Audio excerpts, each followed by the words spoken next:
If you're saying that the problem is with Islam, are you accepting that you're Islamophobic? There's no such word as Islamophobia. It's not irrational to fear these things. When TV goes off script due to clashing egos or ideals, chaos often follows. Unlike sports fights or bloopers, heated interviews that erupt into arguments and profanity create unforgettable moments. These clashes mix the urgency of news, the intimacy of talk shows, and the rawness of live TV. What unfolds are actions that can't be undone and words that can't be unsaid, etched into television history. As tensions rise, production teams scramble, social media erupts, and sponsors panic. These incidents expose power struggles, volatile personalities, and human vulnerability, all broadcast live. Join us as we explore the most explosive on-air confrontations of past decades, examining both the fiery moments themselves and the lasting fallout they triggered. From sports, politics, to entertainment, we'll be taking a look at some of the most explosive interviews where tempers flared and violence erupted. Unstable Mike Tyson versus edgy Russ Salsberg. You take into the ring a lot of rage. Does that work for you, or does it work against you at times? You know, who cares? We're in a fight anyway. What does it matter? In the annals of live television, few interviews have burned into public memory quite like the volatile exchange between the legendary boxer Mike Tyson and sportscaster Russ Salsberg in January 1999. What was simply supposed to be a routine satellite interview ahead of Mike's boxing match with Francois Botha turned into an unexpected nuclear meltdown that stunned viewers and became a clear example of his highly unstable personality. When he appeared via satellite on New York's WWWOR-TV, he initially seemed restrained but quickly grew agitated. When Russ kept pressing him on his behavior outside the ring and his mental readiness, the tension mounted rapidly as he adopted a stern, somewhat aggravating tone, challenging Mike's past, conduct, and temper, not knowing that he was going to get a first-hand experience of the anger in question. In full view of a live audience, Mike erupted with a profanity-filled tirade that shocked even hardened boxing fans. Mike had totally snapped, and he didn't care about control. He immediately declared, "I'm talking to you the way I want to talk to you. If you got a problem, turn off your station." Then came the now infamous line, "F you. You're not man enough to F with me." The segment abruptly ended, leaving Russ visibly shaken and the station in scramble mode. The backlash was immediate, as media outlets ran the uncensored clip repeatedly, and sports analysts debated whether Mike Tyson was still fit to represent boxing on the public stage. For Mike, who was already infamous for his erratic public behavior and post-prison image problems, the interview only served to cement his image as one of the sport's most volatile figures. In hindsight, the incident also exposed the raw tension he constantly held back, his trauma, his fury, his struggle for control. Russ Salsberg, while attempting to hold him accountable, may have underestimated the volatility lurking just below the surface. The confrontation wasn't just about boxing, it was also a collision between media scrutiny and a man still battling his demons. Ultimately, the Mike Russ clash remains one of television's most explosive interviews, a case study in the dangers of live broadcast when raw emotion meets probing journalism. It was a moment that blurred the line between sports commentary and psychological unraveling, and one that still circulates online as a reminder of just how unpredictable a live mic can be. Grace Jones versus Russell Hardy. Are you wearing perfume? Can you smell her at all? No, I've got my own body odour perfume. Let's try and keep it on a slightly higher level, if we may. In 1980, an appearance by Grace Jones on British television host Russell Hardy's Talk show erupted into one of the most chaotic and unforgettable moments in live broadcast history. What was meant to be a routine interview turned into a clash of egos that exposed deeper issues of race, power, and respect in the media. Grace Jones, who was a Jamaican-American model, singer, and actress, was at the height of her fame and known for her striking looks and bold persona. She was used to commanding the spotlight, while Russell Hardy, by contrast, was a refined and witty interviewer known for his calm demeanor and intellectual charm. The collision of these two distinct personalities was bound to be volatile. The tension began brewing early in the segment. Russell, seated in his usual format with multiple guests, was seen repeatedly turning his back to Grace while engaging with others.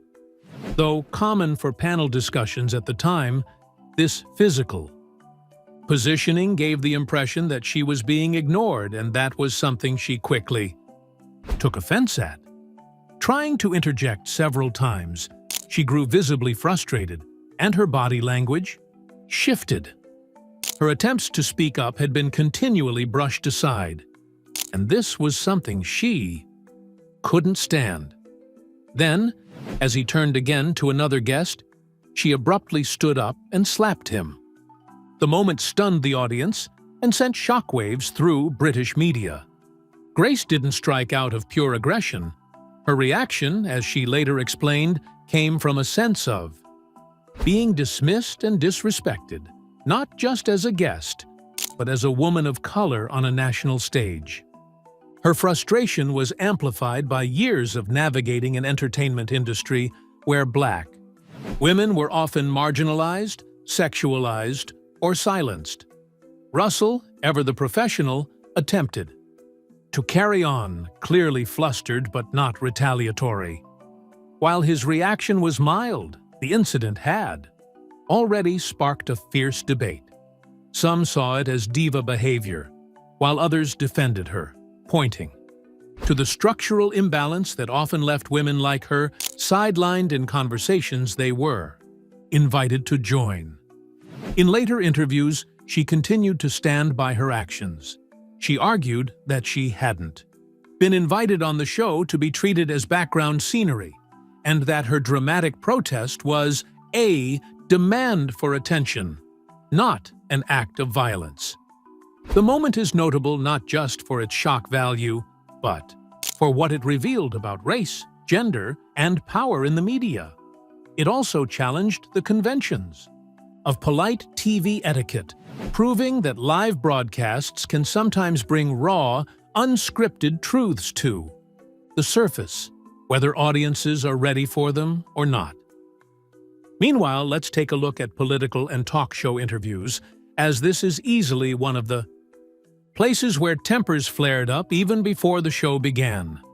Tommy Robinson's accusations versus Piers Morgan's defense. If you're saying that the problem is with Islam, are you accepting that you're Islamophobic? There's no such word as Islamophobia.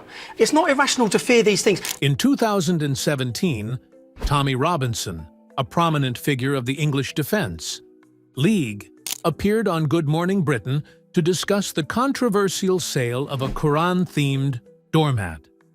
What began as a debate over the allegedly offensive product quickly escalated into a fiery exchange that overshadowed the original topic. Piers Morgan, who is widely known for his confrontational interviewing style, shifted focus almost immediately to Tommy's history of anti-Islam activities. Tensions rose quickly as Piers labeled him a bigoted lunatic and an Islamophobe, while Tommy accused him and the media of ignoring Islamic extremism in the UK.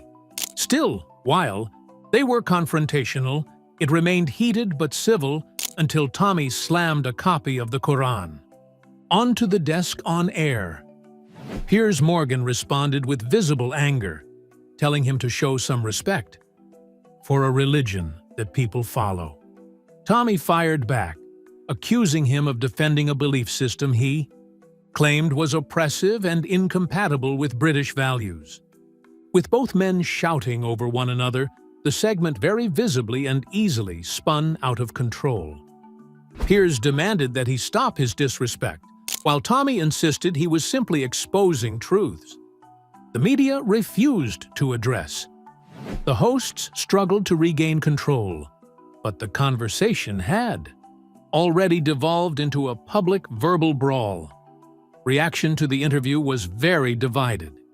Many viewers condemned Tommy's actions and perceived it as disrespect, while others felt Piers intentionally stifled valid concerns by resorting to personal attacks. The clash showed the extent of cultural and political divisions within the UK, particularly around immigration, extremism, and religious tolerance. What was meant to be a topical segment on a controversial product became a national headline. The interview remains infamous not for any resolution or insight it delivered, but for its intensity and the raw emotional energy both figures brought to the screen. Bill O'Reilly versus The View. That's Bill O'Reilly exploding on live morning TV. He says it's open season on the Fox network and he's fed up. Still in the political arena, one of the most infamous daytime television confrontations occurred on the 14th of October 2010, when conservative political commentator Bill O'Reilly appeared on ABC's The View to promote his book Pinheads and Patriots. What started as a normal discussion quickly spiraled into an all-out verbal clash that led to two co-hosts, Whoopi Goldberg and Joy Behar, storming off the set live on air. The segment began with the usual exchange of views, centering on then-President Barack Obama's administration and national security. However, the atmosphere turned combative when the conversation shifted to the construction of a Muslim community center near Ground Zero in New York City. This was what many conservative commentators had dubbed the Ground Zero Mosque. Bill passionately argued against the construction of the mosque, saying it was inappropriate and claiming that Americans were right to be angry. As he continued, he declared, "Muslims killed us on 9/11, a comment that set off an instant firestorm. Both Whoopi and Joy objected vehemently to the generalization, accusing him of painting all Muslims with the same brush. Whoopi snapped, saying, "That's like saying Christians did something when one person does it." Joy urged him to clarify his statement, asking, "Are you saying all Muslims are to blame?" Bill tried to backpedal slightly, saying that extremists carried out the attacks, but the damage was done. The verbal exchange grew more heated as Bill refused to apologize for the wording, and Whoopi and Joy grew visibly frustrated. They eventually got up and walked off the set in protest. The audience gasped, and co-hosts Barbara Walters and Sherry Shepard attempted to regain control of the situation. Barbara, clearly rattled, addressed the audience. "You have just seen what should not happen. We should be able to have discussions without walking off stage." Bill remained seated, grinning slightly, and eventually clarified that it was Muslim extremists who were responsible for the attacks, and not all Muslims. Whoopi and Joy returned to the stage a few minutes later after he softened his language. However, the confrontation left a lasting impression. It exposed just how explosive political discussions about race, religion, and terrorism could become, even on daytime talk shows usually focused on pop culture and lifestyle topics. The clash became viral almost immediately, widely circulated on news sites and social media, drawing praise and criticism from both sides of the political aisle. The incident became major headlines across the political spectrum. Right-leaning outlets praised Bill for allegedly speaking the truth, while left-leaning commentators criticized his generalization about Muslims and defended Whoopi and Joy's walk off. The clip went viral, receiving millions of views online and igniting debates across talk shows and blogs for days. ABC went into immediate damage control, while Barbara Walters publicly tried to calm tensions on air. Behind the scenes, ABC executives were concerned about the perception of political bias and the show's tone. They emphasized the importance of civil discourse. Moving forward, although no disciplinary actions were taken against the hosts, Bill O'Reilly used the incident to his advantage, airing the entire segment on the O'Reilly Factor that evening and criticizing Whoopi and Joy for being intolerant of opposing views. He doubled down on his point about Muslim extremism and portrayed himself as the victim of political correctness, boosting his ratings and visibility that week. Following the heated backlash from viewers on both sides, ABC reportedly increased security measures temporarily for the View tapings as the show received both support and threats related to the incident. The show then leaned into its identity as a space for fiery debate, which would go on to influence its cast changes and editorial direction in the following years. While the next one wasn't physically violent or abusive, it brought a different type of tension. On air due to the kind of ice-cold confrontation both participants had. Cold Meg Ryan versus Michael Parkinson. You said once that acting was not in your nature. I think what I meant was that it always feels very awkward for me in front of an audience or in the spotlight. The infamous Meg Ryan versus Michael Parkinson interview meltdown remains one of the most awkward and dissected moments in British talk show history. Airing in 2003 on the long-running BBC program Parkinson, the interview descended into palpable discomfort, with Meg's cold demeanor clashing starkly with Michael's traditional interview style. Though no shouting or direct insults were exchanged, the tension was so thick it became legendary not for fireworks, but for its ice-cold standoff. Meg Ryan appeared on Parkinson while promoting her independent film In the Cut, a dark, erotic thriller that marked a departure from her traditional America's sweetheart image. Meg, who was coming off an intense media scrutiny, including a very public breakup with Russell Crowe and media backlash in the US, arrived in the UK with a reputation under strain.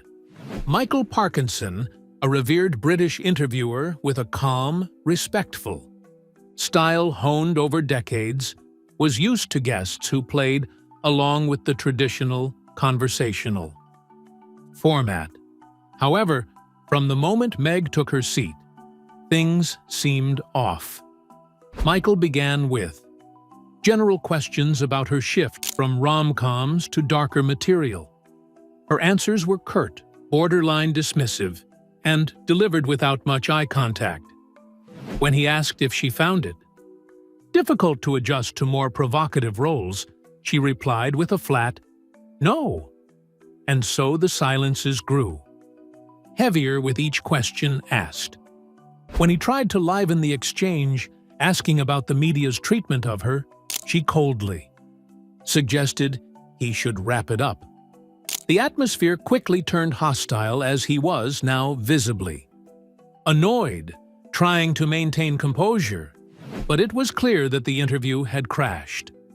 The fallout was immediate. British tabloids called her rude, and Michael himself later said she was his worst ever guest.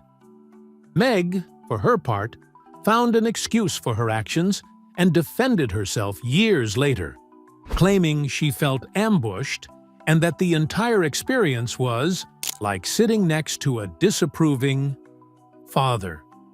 Interestingly, the incident tarnished Michael's image in some circles, especially among younger viewers who saw his tone as patronizing.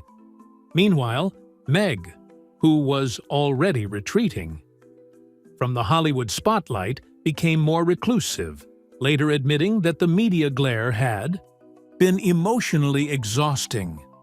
Though it wasn't a shouting match or physical altercation, the Megadon Ryan Parkinson interview is often cited as an example of celebrity media breakdown, where two public figures, each with their own expectations and wounds, collided in front of millions. It stands today as a quiet but unforgettable train wreck in the world of live television. The British press largely sided with him, portraying Meg Ryan as cold, ungrateful, and rude. While her career in the US was already in decline following her breakup with Dennis Quaid and the Russell Crowe affair, the interview cemented her fall from grace in the UK. She became less active in mainstream film roles afterward and increasingly distanced herself from publicity, later calling fame a trap. Meg Ryan's stone-faced resistance to the usual talk show charm offensive sparked feminist discussions about what female celebrities owe to the media. They sought to judge whether she was simply unprofessional or had refused to perform. Reality couple Sammy versus Ronnie. I think Sam is mentally and physically exhausted from Angelina. So Ron coming could be the flame that lights this fuse and this bomb is gonna blow. Reality television has given us no shortage of chaotic couples, but one of the few that has left a more emotionally raw and volatile legacy is that of Sammy Giancola and Ronnie Ortiz Magro from MTV's Jersey Shore. Their romance, which was riddled with betrayal, screaming matches, and tearful reconciliations, played out for millions of viewers. Among the many turbulent moments shared between the two, one of the most explosive confrontations came not in the Shore House, but during a cast reunion special where the emotional weight of their relationship finally boiled over in a way that stunned even their castmates. By the time the reunion aired following Season 2, the cracks in Sammy and Ronnie's relationship had widened into gaping holes. Viewers had already witnessed Ronnie's cheating, explosive temper, and the now infamous note. The reunion show, which was designed as a recap of events, became an emotional battlefield. When the host brought up the betrayal and the fallout, Sammy remained poised at first, but her voice trembled as she described the emotional trauma she endured.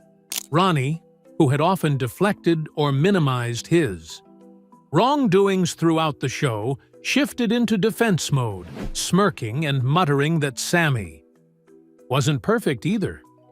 What followed was a shouting match laced with accusations of manipulation, gaslighting, and emotional abuse. Sammy claimed Ronnie had made her feel crazy in front of the cameras, often flipping situations to make her look irrational. He snapped back that she was playing the victim and that she knew what she signed up for.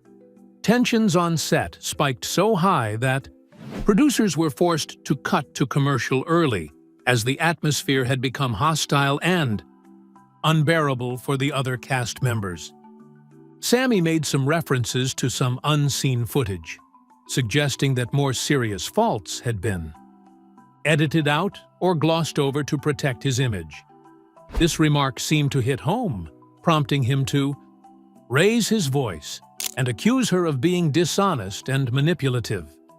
The reunion marked a turning point not just for Sammy and Ronnie, but for the show's audience.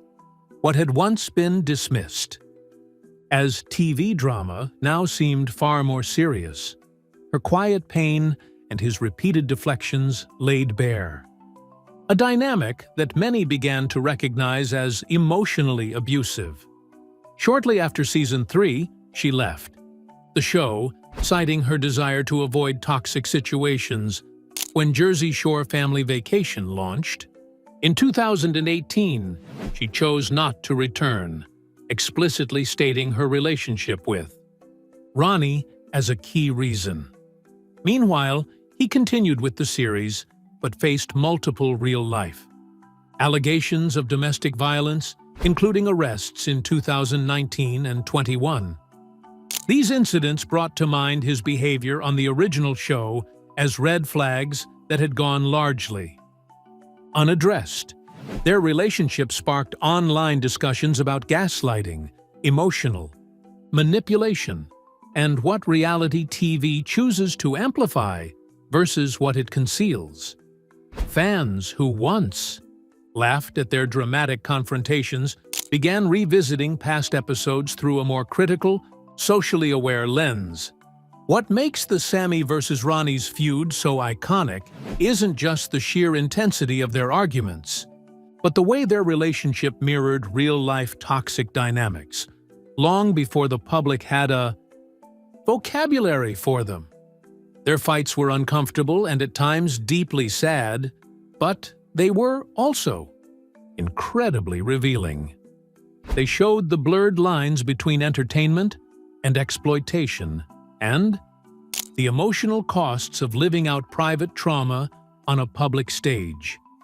In hindsight, her decision to walk away may have been the most empowering moment of the entire franchise. It was a break, not only from him, but from a system that had repeatedly put her pain on display for ratings. Her absence from the Family Vacation reboot left a noticeable void. Ronnie's later scandals have further cemented her decision as both justified and prophetic. His personal struggles off-screen, which included stints in rehab and multiple legal battles, have tainted the legacy of his reality TV persona. The shocking on-air clash between Aayiti Powers and Baba Spirit. In February 2018, Ghanaian television viewers were treated to a broadcast that no one could have scripted, at least not without it being mistaken for satire or a publicity stunt. During what was expected to be a light-hearted, entertainment-based segment, a live TV interview featuring professional boxer Michael O'Keefe, popularly known as Aayiti Powers, and Ghanaian comedian Baba Spirit turned into a shocking physical altercation that stunned both the live studio audience and viewers at home. The clash between sport and satire erupted into a spectacle that has since become one of the most talked-about moments in Ghanaian television history. The premise of the show was simple: bring together two contrasting personalities, one known for his boxing prowess and the other for his slapstick humor, and let the conversation unfold in front of a live audience. Baba Spirit, known for his quick wit and zany energy, was famous for poking fun at celebrities and sports stars. Aayiti Powers, a heavyweight boxer with a flamboyant personality of his own, had appeared on various media platforms and was no stranger to controversy. The goal was to generate buzz and ratings, and in a time that now demands an increasingly blended entertainment with spectacle, the pairing seemed like a recipe for viral television. But what happened next crossed the line between staged tension and real-life violence. Things took a tense turn when Baba Spirit, never one to hold back, made a few playful jabs at Aayiti's boxing record and public image. While the audience laughed, he remained visibly unamused. His posture stiffened and his eyes narrowed.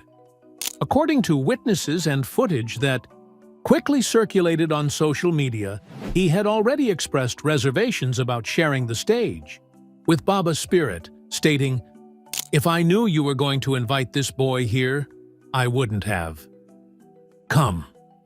As the comedian continued with his act, he abruptly stood up, glared at Baba Spirit, and delivered a series of blows live on camera.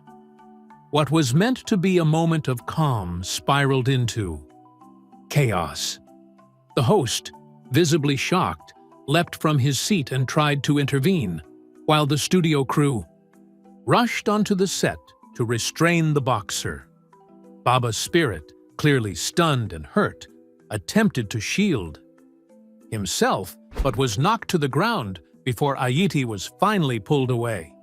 The backlash came, quick as viewers flooded social media with clips of the incident, expressing a mix of outrage, disbelief, and concern.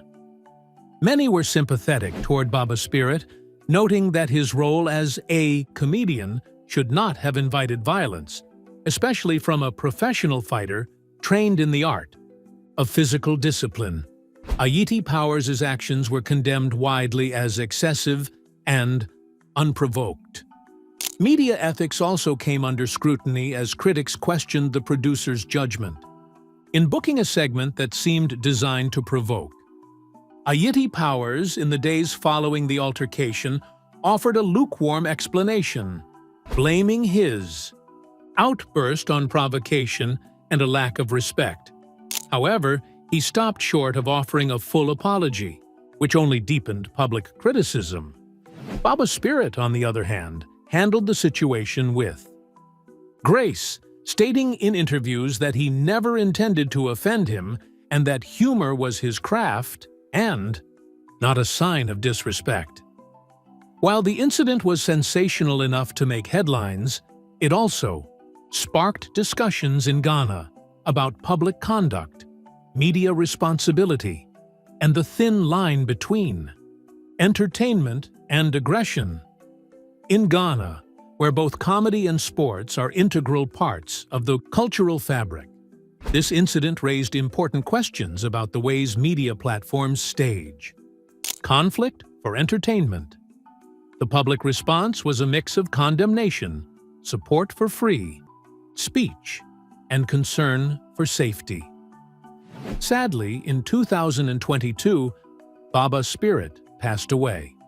After battling an illness, many fans revisited the infamous incident, not to ridicule or blame, but to remember a performer who gave everything for his craft, even when it turned physical.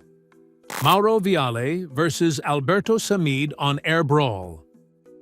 In early 2002, as Argentina grappled with an economic and social crisis in the aftermath of its 2001 financial collapse, television audiences tuned into midday talk shows for both a means to stay up to date and get distracted. But on the 10th of January 2002, during a live broadcast of the popular program Impacto a las Doce on America, TV viewers were instead presented with a shocking scene of the host, Mauro Viale, duking it out, live in the studio with his guest, Alberto Samid, a prominent meatpacking magnate and flamboyant Peronist figure. What began as political disagreement quickly turned into a physical altercation, one that would leave an indelible mark on Argentina's television history.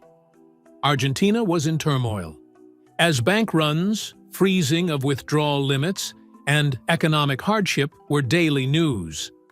Television. Talk shows became battlegrounds for public discourse.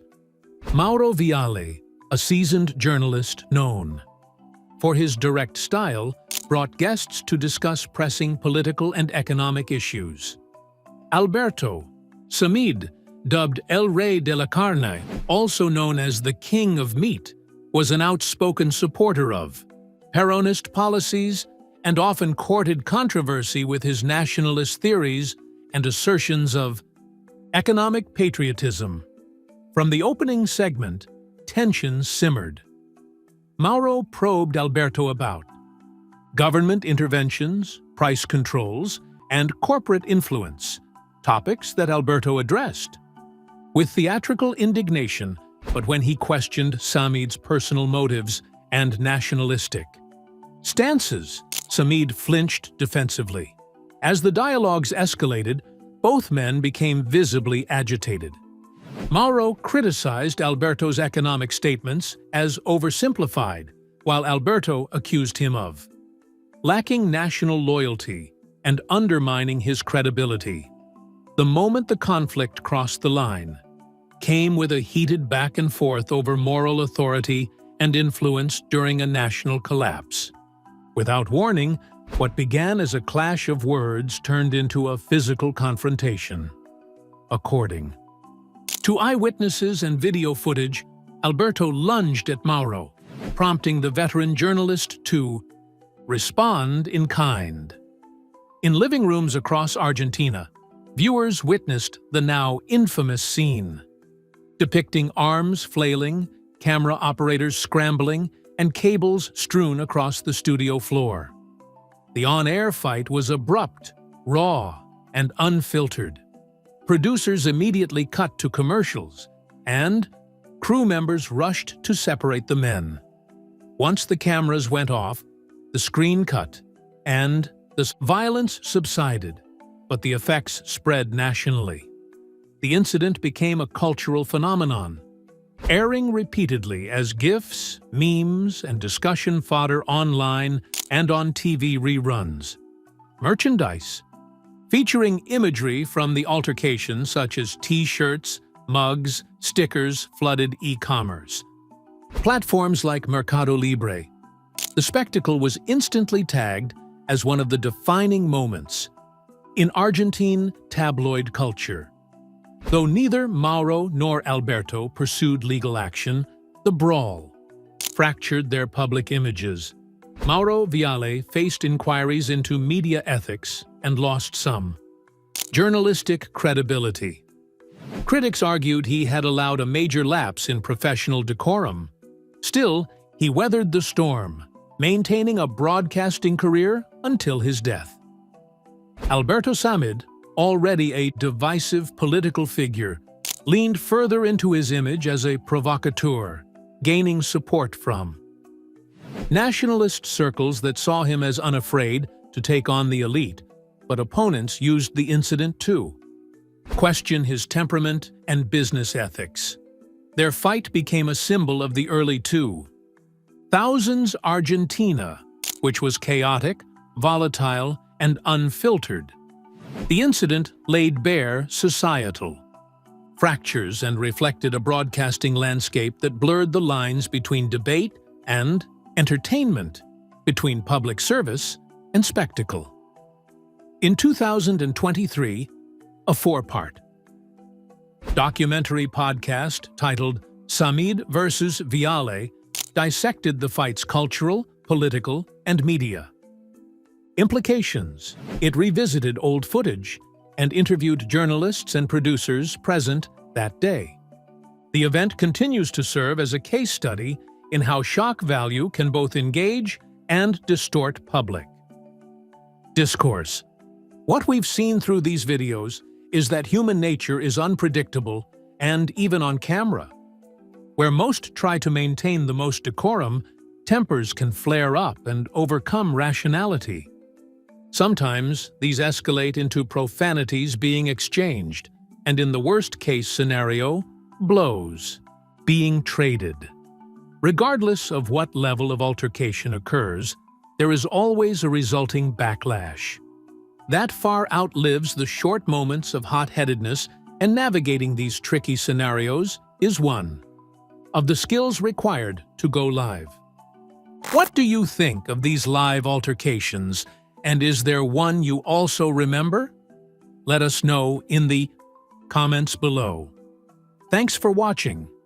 To enjoy more exciting videos, click play on the video on your screen. And don't forget to like, subscribe, and hit the bell so you get notified when a new video drops.